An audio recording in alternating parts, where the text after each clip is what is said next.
Legend Total War here, and today we're doing another tier list using Tier Maker, this time covering the Kislev unit army roster. So, it's really important before we start putting these guys in their respective tiers to understand the context of what they're being graded on. This isn't just a this unit strong, this unit weak tier list. It's about how convenient they are to recruit, their upkeep cost, what tier they're recruited at, how much you can boost them.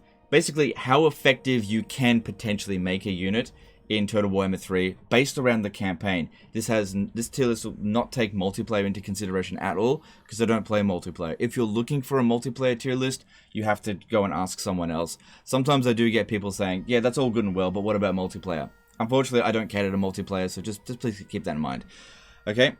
And these findings are based on legendary difficulty with very hard battle, but very hard battle difficulty is not as punishing as it was in Total War Warhammer 2. So this tier list can probably be used still quite effectively on lower difficulties without any real issues. And you're probably going to find a lot of melee infantry actually get higher in the tier list these days, because the melee infantry is not as horrible as it used to be. Alright, let's start with the basic unit, the regular Kossar. This unit is definitely going under A tier, because this is one of the most cost-effective units in your roster, and something that I rely on very heavily, especially in the early stages of the campaign. Later on in the campaign, can't rely on them quite as much, and if you're going to rely on them, you need to get more of them. But one of the things that make this so effective is that it's the cheapest unit to maintain in your roster at 112 base upkeep cost. Doesn't require a military building. All you require is the actual settlement, meaning that you can recruit them anywhere that you actually own a province. And because they can very quickly have 10 barracks, essentially, because you just need 10 settlements, it only takes 10 settlements before you're able to globally recruit this unit in one turn, making casualties that you take of the Kossars very easy and cheap to replace. So a very cost-effective unit when, quite frankly, you just up against a lot and you just need to replace your units very quickly. Very useful unit for that, as opposed to having elite units that can't be replaced unless you go back to your capital or use global recruitment for 4 turns, sort of thing. So in the early stages of the campaign, very cost effective unit. You can rely very heavily on it. And then we move on to the Kossars with spears. Now, this one here, less cost effective, but still decent. You might think it's the upgraded version of the regular Kossars, but in a lot of ways, Total War Games does this a lot. An upgraded version of a unit is oftentimes actually a downgrade, and this is one of those cases because it has higher upkeep cost, it actually has lower combat stats, but it has anti-large weapon strength. Now that is less important for a basic archer unit, especially when considering it also requires a military building. So this one here, which can be replaced anywhere, this one here can't be replaced anywhere, has a higher upkeep cost, lower combat stats, but is just better against cavalry, which in the early stages of the campaign isn't really that big of a concern for you, because most of the cavalry unit you're going up against are like marauder horsemen, which don't charge into you unless they've used up all their ammo, or warhounds, which are actually considered infantry. So having anti-large on that actually doesn't do anything. It's actually better to have anti-infantry. These guys don't have anti-infantry, but they've got better melee defense and, well, actually, I think they might have slightly lower melee defense, but they've got much higher melee attack if they get charged. So, marginal difference in terms of their actual stats, but the convenience of this one is just a little bit lower. Alright, then we move on to armored Kossars. So, again, 2 variants where you've got a axe and shield variant and an armor-piercing great weapon variant. Now, usually the great weapon variant is considered the superior type. It usually has a higher upkeep cost, but usually because it's considered a higher upkeep cost unit, it's actually less effective. So I'm going to put the Kossar great weapon with sword and axe and shield at B tier. It's a tier 2 unit. It's not too bad. I think they're just a little bit on the pricey side for what they can deliver. And the great weapon variant at the C tier. If you're going to get them, I would recommend getting this one over this one, because this one, the axe and shield variant, has a lot more staying power.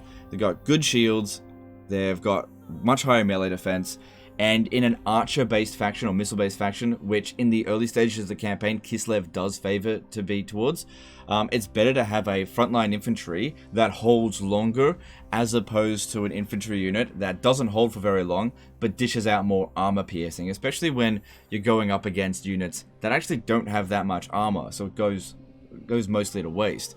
So not really a highly effective unit. They've also got a missile attack, both of them, with pistols that have 90 range. Doesn't have a lot of ammo. They're decent, but I think they belong in the B and C tier. Then we have the Streltsi unit. So at first I kind of liked this unit, but as I've sort of played with it a little bit more and more, you know, in my own time, not in the live stream campaign, kind of seen that this is not a very effective unit. It is twice the upkeep cost of a Kossar unit, and kind of has lower stats than it. Its main thing is that it has armor piercing. So if in the early stages of the campaign, it's a tier 3 unit, you recruit this, you're going to find that your budget is going to suffer for it, and it's not actually going to be any more effective than the archers. And because they're a gun unit, they can't fire over people's heads, not easily anyway, and there's not really that many armored monsters that you're going to be dealing with. And even when you come down to it, dealing with armored monsters, they don't even really do a good job at that. So I'm going to put them at D tier. No, I'm going to put them at C tier. They're okay.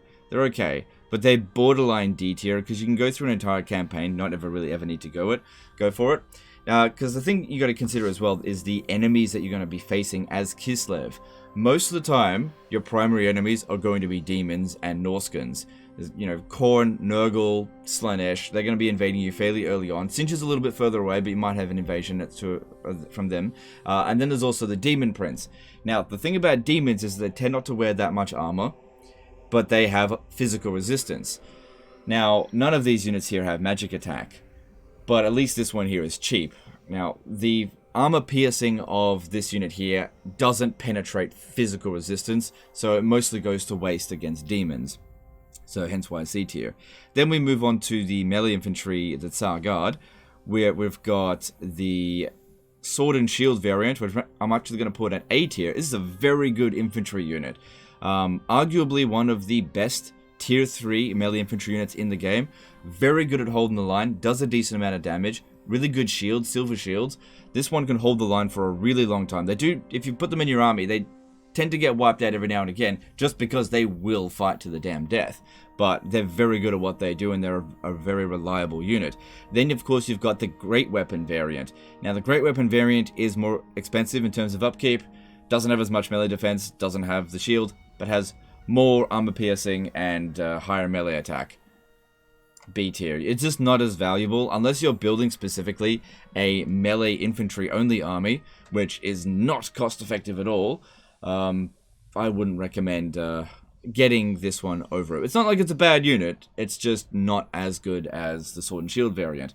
Now we've got a situation here with the Ice Guard, where I actually think that the anti-large variant is better than the anti-infantry, even though it is a higher tier and also a little bit more expensive. That's because when it comes to archer units, if it actually requires a military building, which these ones do, as opposed to these two, the anti-large is kind of better at the later stages of the campaign, because you're going to be going up against more fast monsters. And so having charge defense, charge reflection, anti-large, and higher melee defense comes in handy as opposed to infantry. Infantry become less of a threat in the later stages of the campaign, as opposed to the early stages of the campaign, where armies are comprised almost entirely of infantry. So I'm going to put both of them at S tier, because they're both really good. Because, for one thing, Cateran can reduce their upkeep cost by 50%, but Ice Witches, if given the right traits, can make them very effective as well. You can reduce their upkeep cost with various traits. You can increase the amount of missile damage they do, increase their melee attack. So a very reliable unit. These ones here have been compared to Sisters of Avalon because they are a magic missile unit. Very effective against demons. It does bypass their physical resistance, but they're not quite as good as Sisters of Avalon. I think that needs to be pointed out, because in case you're not familiar with what that is and you're Warhammer 3 only, Sisters of Avalon is a High Elf DLC unit. You'll probably notice them more when Mortal Empires comes out for Warhammer 3. But Sisters of Avalons are like an S tier archer unit, arguably one of the best archer units in the game. So these ones aren't quite as good, but they still belong in the S tier for the Kislev. Now we move on to the cavalry, where we've got the Kossars. What are they called again? Dervishes or something. Hang on, I got this up. They're called the Kossars dervishes. This unit is complete and utter garbage. It belongs in the D tier. Unfortunately, while melee is a little bit less punishing in Warhammer 3 than in Warhammer 2, cavalry still are complete trash. Horse cavalry specifically. And anything that's sort of the same mass and size as a horse. Horses still suffer from all of the same problems. They charge into a unit, do next to no damage, they knock over a bunch of units, they get stuck, and they just don't really have the impact that you would expect them to compared to other Total War games. The main purpose of cavalry is to run units down after they've already broken, meaning that they actually have next to no impact on the victory of the battle. Their purpose is to make sure the next battle is easier. Now the thing is, it's actually more important to make sure that the first battle was easier. So this unit here, while you do get a fair bit of them in the garrison, they're quite good at recapturing points. I would never put this unit in one of my standing armies. It's an absolute piece of crap. Now we move up to the horse archer variant. This one's okay. It's got the same amount of range as the regular Kossars, which usually the horse archer variants have lower range than their infantry counterparts. So, but because they've got lower entity numbers, like this one here is 90 as opposed to 60, they're not going to have as much killing power. But you've got the speed of a very fast horse, so you can run enemy units down after they're broken. You've got a archer unit, so it's good at harassing units as long as you're not going up against something that can fire back. So it's good against the enemies that you'll face, such as Norska and other demon factions, except for maybe Tzinch. Not a bad unit, but it does require a military building. I'm going to put this one at B tier. You can, if you're willing to micro it, make this unit work quite well, but you've really got to make sure you're properly harassing them and keep an eye on them. Do not send them into an unbroken enemy into melee, but running enemy units down that are already broken. This one here covers that one just fine. Then we've got the winged lancers. Winged lancers are, as far as cavalry are concerned, they're hardly the worst. They're reasonably fast. They have a decent charge bonus, but the problem is that it's still just their horses. They're cavalry. Cavalry just suck in this game. I'm going to put it at C tier because they just don't really perform that well. They're kind of expensive. They have low impact, and they're just not really a strong unit. It's very difficult to get a lot of kills on them unless they're killing units that are way below their tier, which isn't really that valuable, or running down already broken units, which again, other lower tier units can do better than them actually because they're faster. But if you want a good, strong cavalry unit, specifically horses, then you've got the Griffin Legion here. Now, this is a super heavy cavalry unit that's not super slow. I'm going to put this one here at B tier. This one here can actually fight in melee reasonably well. It's got pretty high stats for what it is. It is a, I think it's a, let me have a look. I think it's a tier 3 unit. Let me just check. Because it's not recruited from the main cavalry barracks. Yeah, it's a tier 4 unit. It's recruited from the royal barracks where you get the Tsar Guard. But it's got really high stats for a cavalry unit. And any cavalry unit, as long as it's got 75 speed or above, is okay in my book. Any cavalry unit that goes to like 66 speed, I think is a piece of shit.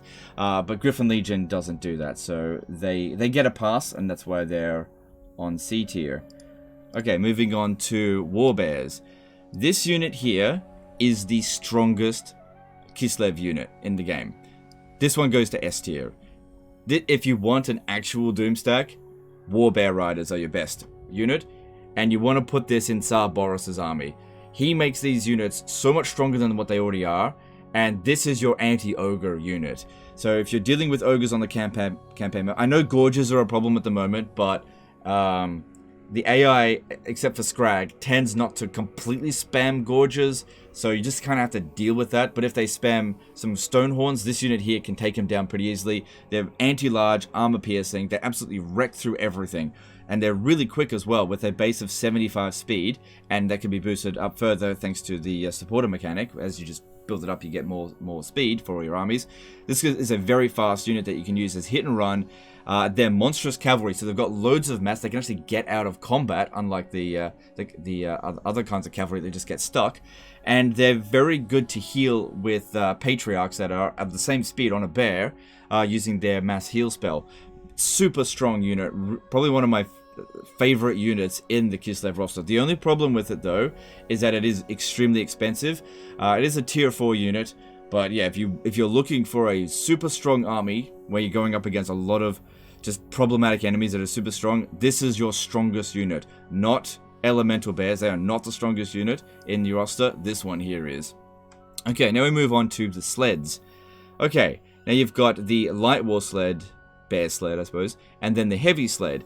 Now you'd think that the heavy sled would be better than the light sled, but it isn't. The light sled goes in S tier, and the heavy sled goes in A tier. And I'll explain why. I'll bring up the game to explain this.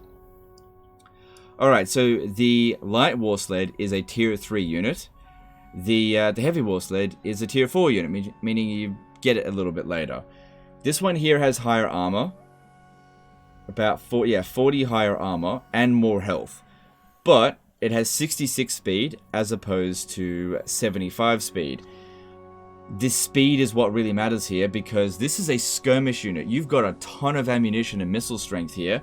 You want to be able to outrun the fastest of your enemies. You can't outrun the fastest enemies in the game with either of them, but there are more units that you can outrun with the light war sled. And the melee combat stats are almost identical. This one here has what? 4 extra melee attack, which you won't need to go into melee as much if it can outrun its opponents. But yeah, the main reason why the war sled is so high up on the tier list here is because you can actually make them completely free of upkeep cost using traits. The Lord, what's it called? The Ice Lord can get a trait that can reduce upkeep cost of war sleds by 30%, and that trait can also be done on the heroes as well. So if you get 4 of those traits together into one army which stacks, you can reduce upkeep cost by 120%. That's not even including other upkeep cost reducing factors, you know, bypassing supply lines and whatnot. So you can eventually make these super cheap. And also another thing is that this unit here only takes 1 turn to recruit, and this one takes 2 units to recruit. Meaning if you're in an emergency situation, you need to replace them, this is way easier to replace than this one. And replaceability is a quality of its own as well. So I think that the light war sled is actually way better than the heavy war sled. I think people sometimes overvalue armor piercing and health over speed. Speed is one of the best stats in the game for units that are actually fast. So that's why I go for light war sleds. Now we move on to the war leopard. The snow leopard. This thing sucks. It's just straight up weak. It is an anti-large unit that you would get in the early stages of the campaign. It's just not very good. I'm going to put it at D tier. It's okay as a summon, but they're super squishy. They just get killed really easily. I just don't think they're worth even bothering with. They're absolute pieces of crap. And then you've got the elemental bear. Now this, you would think, is your strongest unit. It's your tier 5 big monster unit. But guess what? Guess where it's going? D tier. It's shit. It's absolute crap. It's super expensive. It's the most expensive unit in your roster. They take a long time to recruit.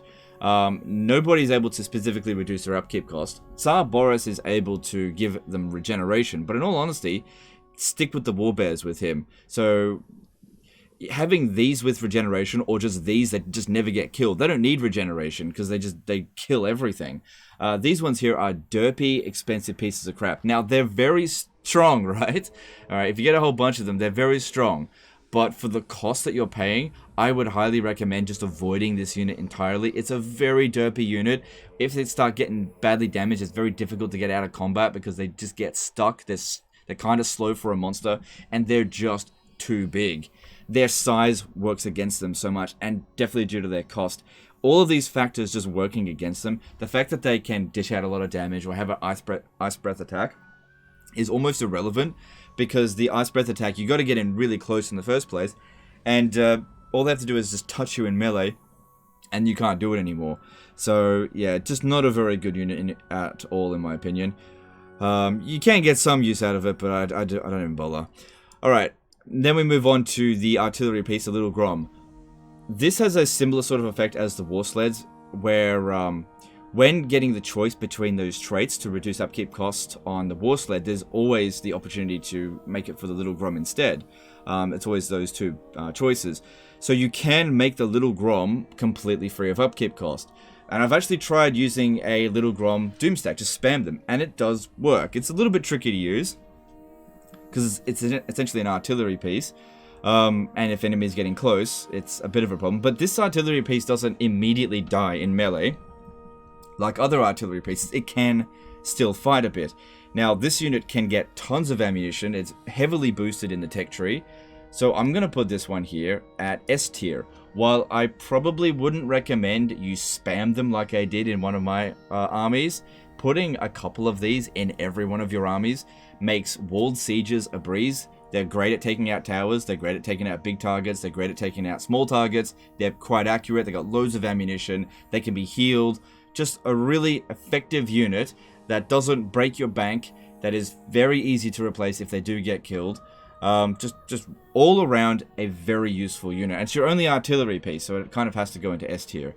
So overall, you can see that the Kislev roster is pretty balanced out. There's like an even number almost of it's actually more better units in their roster than worse units. So I think it's a well-rounded roster there. Anyway, that's my tier list there. Let me know what you think of it in the comments down below. Let me know what units you would change if you put the Elemental Bear higher. Having used a few of them, I just don't think they're very good. They're just a derpy unit. But yeah, let me know what your thoughts are. Appreciate you guys, and we'll see you next time, fuckers. Bye.